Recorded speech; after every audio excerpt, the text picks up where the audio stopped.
What's happening, everyone? Welcome back. And just last night, we had some breaking news. Hot scoops, fresh out of the oven. Still hot. Might burn your little fingies. The one, the only, the, dare I say it, GOAT, Kendrick Lamar, returned to social media to put a little post up and let us know what's going on.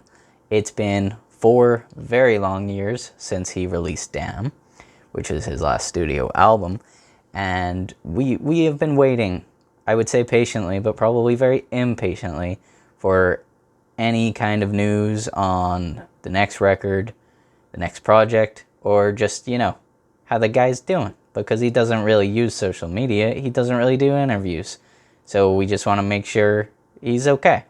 So yesterday, on the 20th of August, 2021, Kendrick posted a picture to his Instagram, and it just had one of those old school little file thingies, and it had a website attached. The file was called New Thoughts, and the website was called Oklama.com. And there are some people who have delved into the meaning of what these words might mean. Some of them could be a stretch, but I'll go through them anyway. Oklama has been translated from Turkish in a couple of situations where people say that it means arrowing. That could be someone just desperately trying to reach for any sort of translation of the word, but arrowing is in something is arrowing down at you, or a light is arrowing down. Basically something taking the form of an arrow. I don't know if that means anything or could mean anything. Your guess is as good as mine. If you got any theories, let me know. But that one's kind of...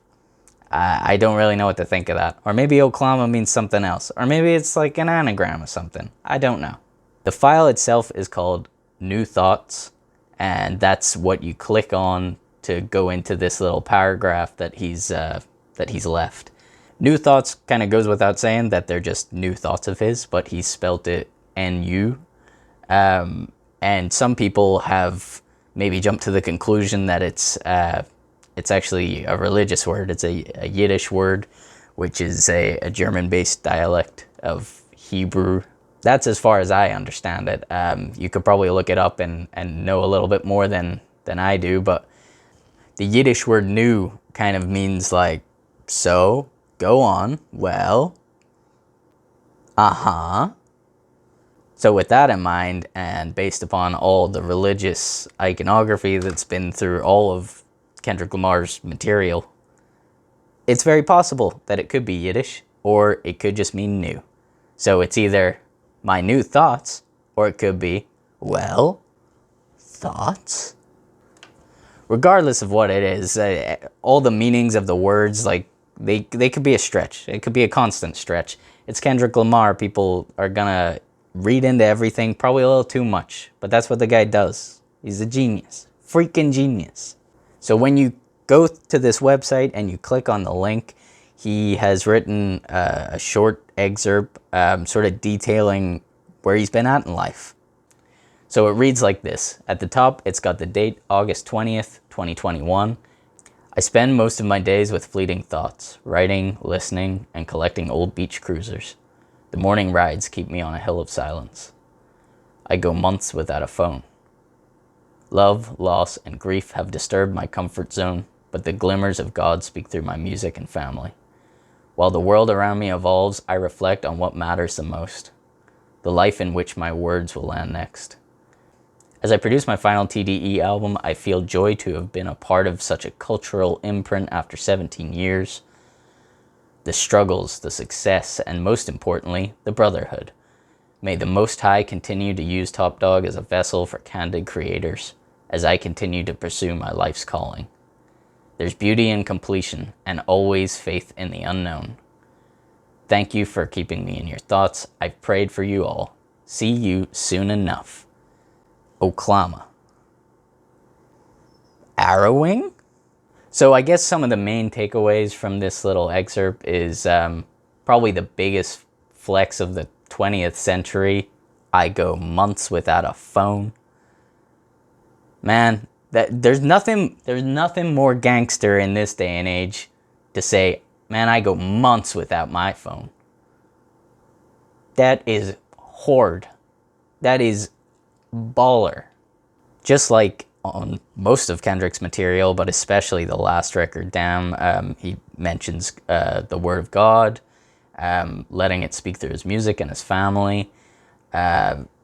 Whether that is his life's calling that he refers to, it's hard to say. Hard to know if he's going even further down that route. For anybody that has researched Kendrick in the past will know that his cousin is one of the leaders of a Black Hebrew church. I know that Kendrick got very involved and wanted to research the meaning behind the Black Hebrews for his last record, Damn. It's a message that constantly comes out throughout the record. It doesn't exactly show where he stands on all the matters, but we know that he's definitely religious, and he continues to put that in his music and spread it. Obviously, the most important takeaway from the whole thing is that he has said it's his final TDE album. Dawg Entertainment being the record label that Kendrick's on, SZA, Isaiah Rashad, Schoolboy Q, just to name a few.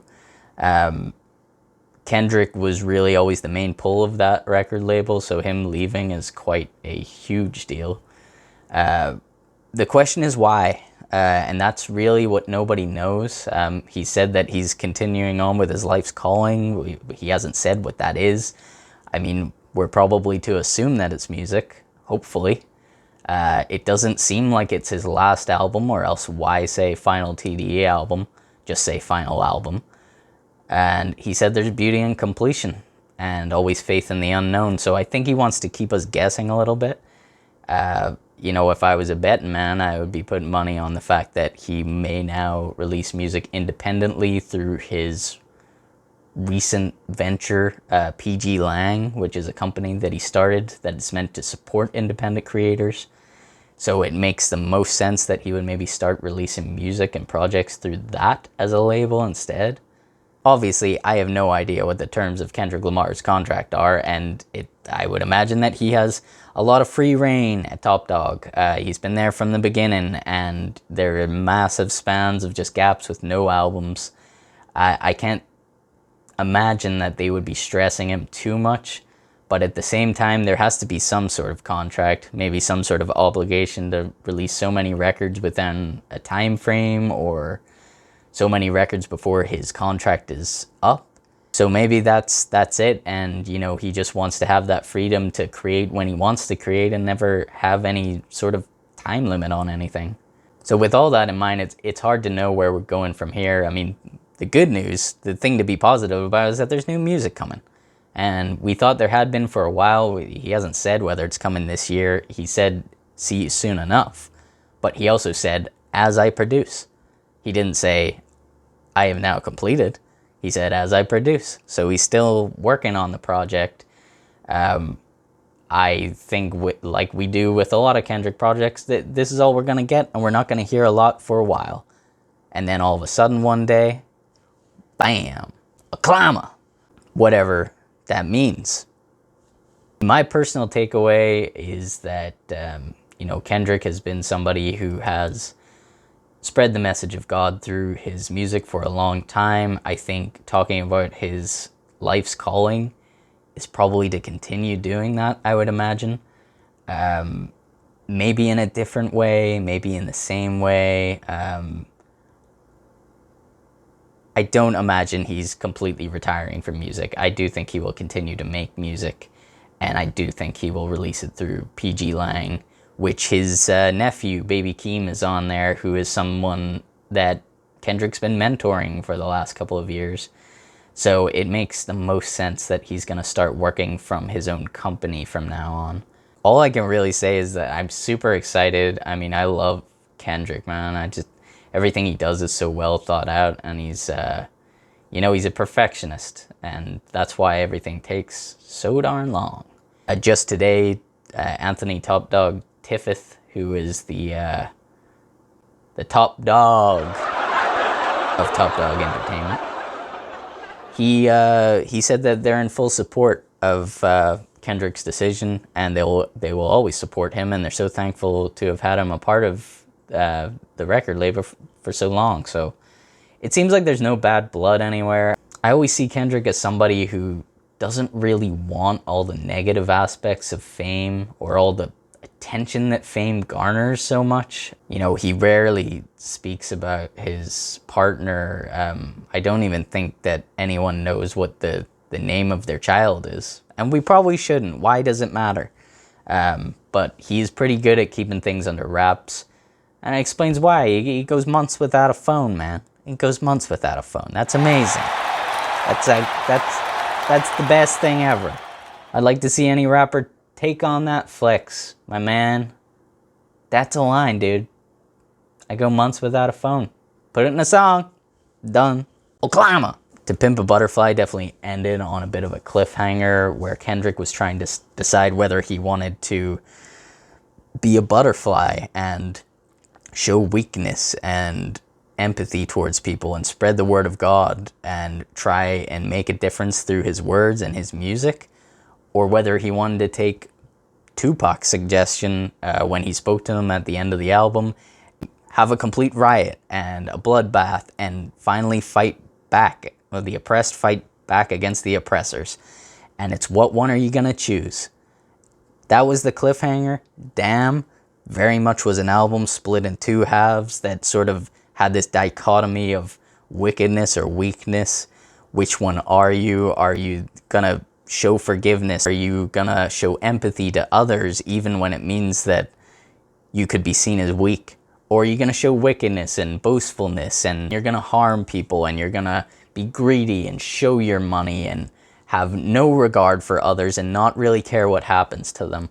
And that album, again, is not really an answer. It's more of a crossroads. It's a genius layout for an album, something that I could always do a breakdown of one day if it's something you guys would be interested in. Essentially, you can listen to the record one way, you can listen to the record with the track list backwards, and they both kind of give two different versions of events depending on whether or not somebody showed wickedness or weakness, depending on the outcome of a certain situation that I won't spoil. Kendrick could have easily went down a bad road, or he could be on the road that he's on right now where he's trying to be the best person that he can be. So I definitely think that this next project is going to be a continuation of that, how he is trying to keep himself going, especially through everything we've experienced in the last couple of years. I just think that the world has experienced so much over the last 4 years since the last album that there is a lot to talk about, but I just can't wait to see how he does it.